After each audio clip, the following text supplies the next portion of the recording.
Jesus tells a story of a man who planted a vineyard.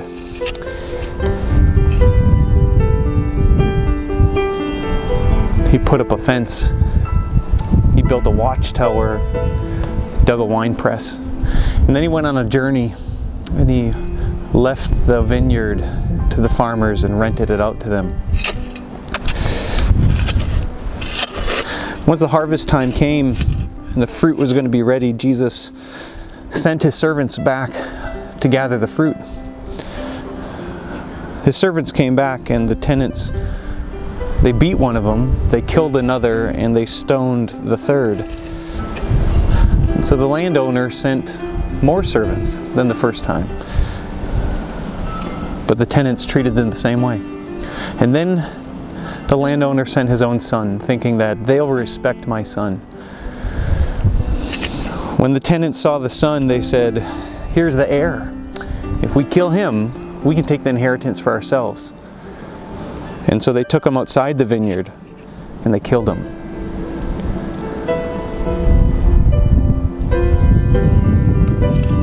I've always heard that story and understood it in the context that Jesus tells it to the Pharisees as an indictment for their rejection of him.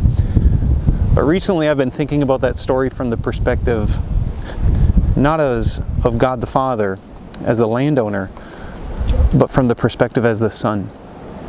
The son would have known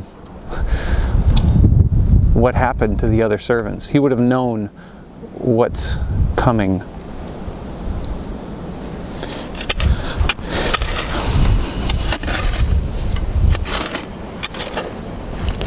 It's easy for us at Easter to really take for granted a lot of the things that we ought to celebrate. And it's far too easy for us to take for granted the things that ought to strike us as being wondrous about Easter. For a lot of people, we understand it is a celebration of the resurrection of Jesus.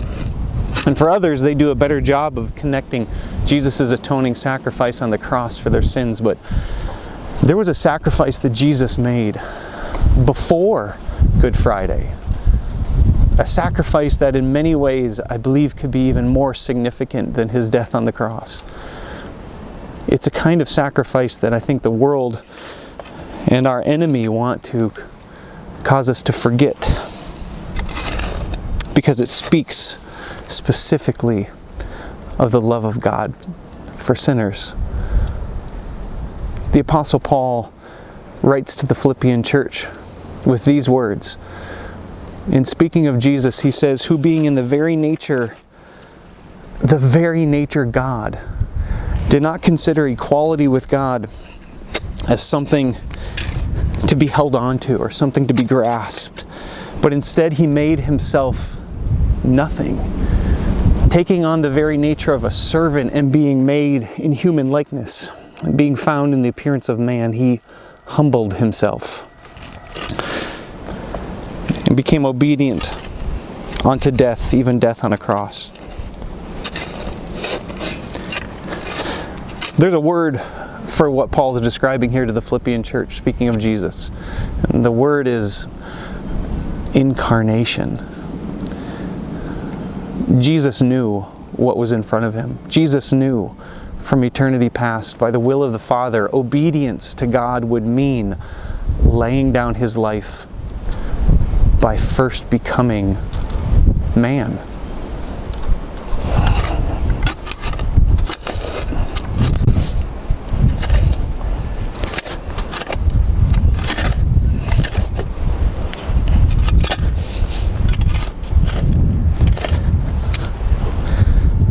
I think there's a wonder in that. There's something incredible to be found in contemplating the incarnation of God's love from the perspective of Jesus. Jesus will speak to his disciples in another place and say, "The Son of Man must be handed over to the scribes and the Pharisees, to the chief priests, to be killed by them." Jesus knew. He knew that in coming to earth, he was going to go to his death. The writer of the book of Hebrews speaks about this in a way that I think is very significant for us during the time of Easter, that we would understand Jesus' death on the cross began first by his incarnation. The writer says, in bringing many sons to glory, it was fitting that God, for whom and through whom everything exists, should make the author of their salvation perfect through what he suffered.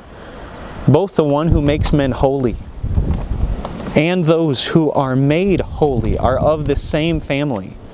So Jesus is not ashamed to call them brothers. He says, I will declare your name to my brothers. In the assembly I will sing your praises. And again, I will put my trust in him. And again he says, here am I, and the children God has given me. Since the children have flesh and blood, he too shared in their humanity, so that by his death he might destroy him who holds the power of death, that is the devil, and free those who all their lives were held in slavery by their fear of death. For surely it's not angels he helps, but Abraham's descendants. For this reason he had to be made like them, fully human in every way, in order that he might become a merciful and faithful high priest in service to God, and that he might make atonement for the sins of the people. Because he himself suffered when he was tempted, he is able to help those who are being tempted. The real wonder of Easter is Jesus, in knowing what was coming ahead of him, chose to obey God. He chose to come to a place filled with sin. Jesus, in the glory and the presence of God, never knew hunger. He never knew thirst. He never knew pain in the way that we feel it in this broken world. But he knew that in coming to earth, all of those things he would experience and more than that. And Jesus, in coming, does not allow his life to be taken from him. He says in the Gospels, no one takes my life from me, but I lay it down freely. And so when Paul says that he became obedient to death, it's not to death that he's obedient. Death would come for all of us and we couldn't say a word, but Jesus could say stop, no, wait. And yet he doesn't. He chooses the cross.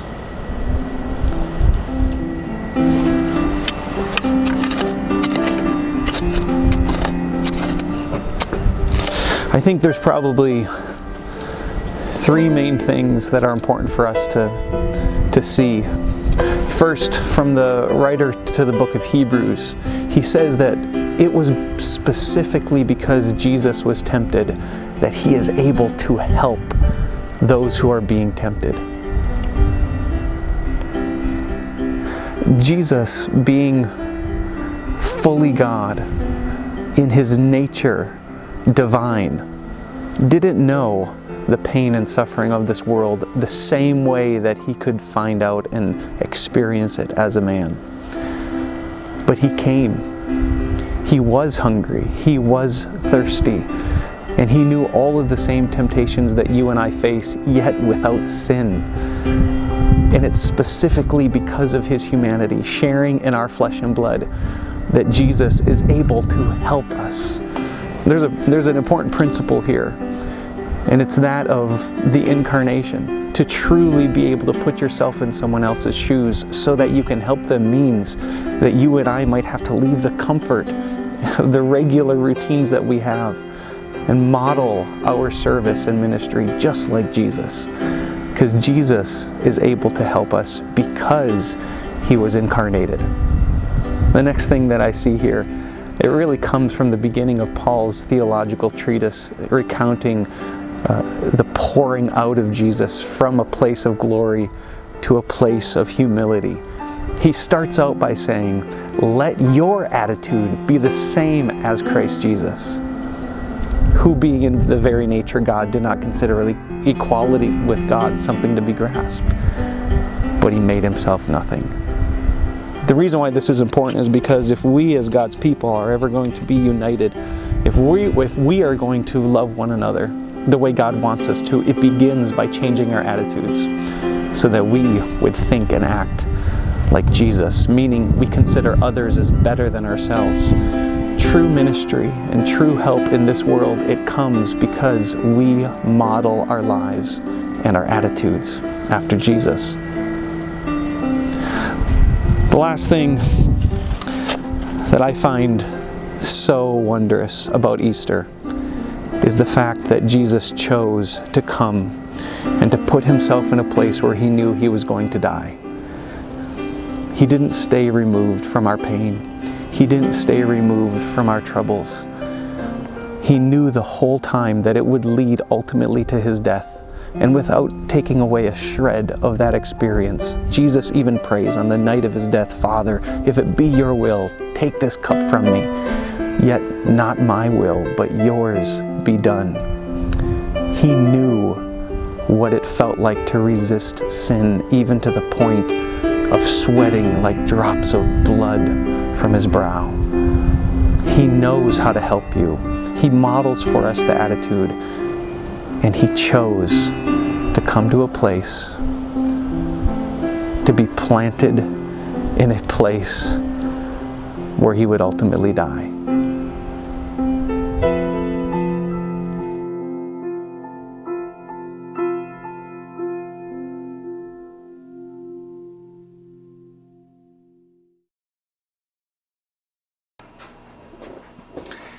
Hey everyone, thanks for watching.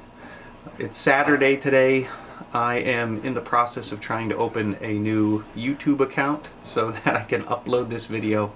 And now that we're in this strange season that none of us have ever gone through in our lifetimes, it's my hope that these videos will be able to convey more than just the content or information, but I'm using them as kind of a creative platform to introduce some metaphor and meaning through the medium of the visual art.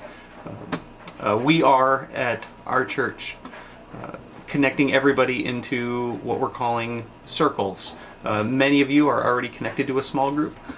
Everybody should be getting an email from me today with your group of people. It's about 8 families per group, and the hope is that you're able to connect and reach out and still feel that we are in a different way, but tangibly connected to one another while we're trying to remain apart in this social distancing and trying to watch over and take care of one another's needs, to really be the church, even though we're not located in the building.